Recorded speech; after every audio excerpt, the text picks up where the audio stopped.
दोस्तों, एक समय की बात है। एक राज्य में एक प्रतापी राजा राज करता था। एक दिन उसके दरबार में एक विदेशी आगंतुक आया और उसने राजा को एक सुंदर पत्थर उपहार स्वरूप प्रदान किया। राजा वह पत्थर देख बहुत प्रसन्न हुआ। उसने उस पत्थर से भगवान विष्णु की प्रतिमा का निर्माण कर उसे राज्य के मंदिर में स्थापित करने का निर्णय लिया और प्रतिमा निर्माण का कार्य राज्य के महामंत्री को सौंप दिया। महामंत्री गांव के सर्वश्रेष्ठ मूर्तिकार के पास गया और उसे वह पत्थर देते हुए बोला, महाराज मंदिर में भगवान विष्णु की प्रतिमा स्थापित करना चाहते हैं। 7 दिवस के भीतर इस पत्थर से भगवान विष्णु की प्रतिमा तैयार कर राजमहल पहुंचा देना। इसके लिए तुम्हें 50 स्वर्ण मुद्राएं दी जाएंगी। 50 स्वर्ण मुद्राओं की बात सुनकर मूर्तिकार खुश हो गया और महामंत्री के जाने के उपरांत प्रतिमा का निर्माण कार्य प्रारंभ करने के उद्देश्य से अपने औजार निकाल लिए। अपने औजारों में से उसने एक हथौड़ा लिया और पत्थर तोड़ने के लिए उस पर हथौड़े से वार करने लगा, परंतु पत्थर जस का तस रहा। मूर्तिकार ने हथौड़े के कई वार पत्थर पर किए, किंतु पत्थर नहीं टूटा।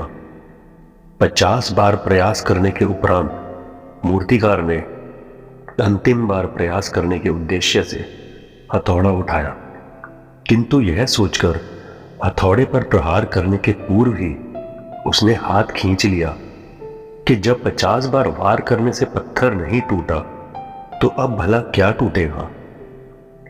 वह पत्थर लेकर वापस महामंत्री के पास गया और उसे यह कहकर वापस आया कि इस पत्थर को तोड़ना तो नामुमकिन है, इसलिए इससे भगवान विष्णु की प्रतिमा नहीं बन सकती।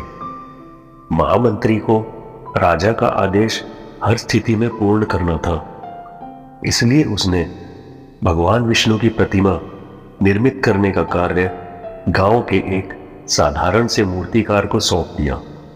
पत्थर लेकर मूर्तिकार ने महामंत्री के सामने ही उस पर हथौड़े से प्रहार किया और क्या हुआ, वह पत्थर एक बार में ही टूट गया। पत्थर टूटने के बाद मूर्तिकार प्रतिमा बनाने में जुट गया। इधर महामंत्री सोचने लगा कि काश पहले मूर्तिकार ने एक अंतिम प्रयास और किया होता तो सफल हो गया होता और 50 स्वर्ण मुद्राओं का हकदार बनता। तो दोस्तों, हमें इस कहानी से सीख मिलती है कि हम भी अपने जीवन में ऐसी परिस्थितियों से दो चार होते रहते हैं।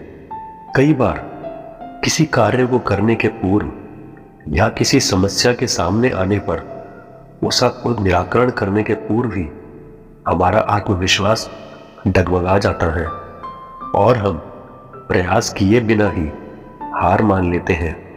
कई बार हम 1-2 प्रयास में असफलता मिलने पर आगे प्रयास करना छोड़ देते हैं, जबकि हो सकता है कि कुछ प्रयास और करने पर कार्य पूर्ण हो जाता या समस्या का समाधान हो जाता।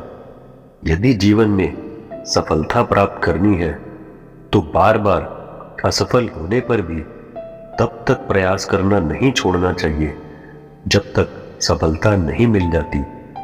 क्या पता जिस प्रयास को करने के पूर्व हम हाथ खींच लें वही हमारा अंतिम प्रयास हो और उसमें हमें कामयाबी प्राप्त हो जाए।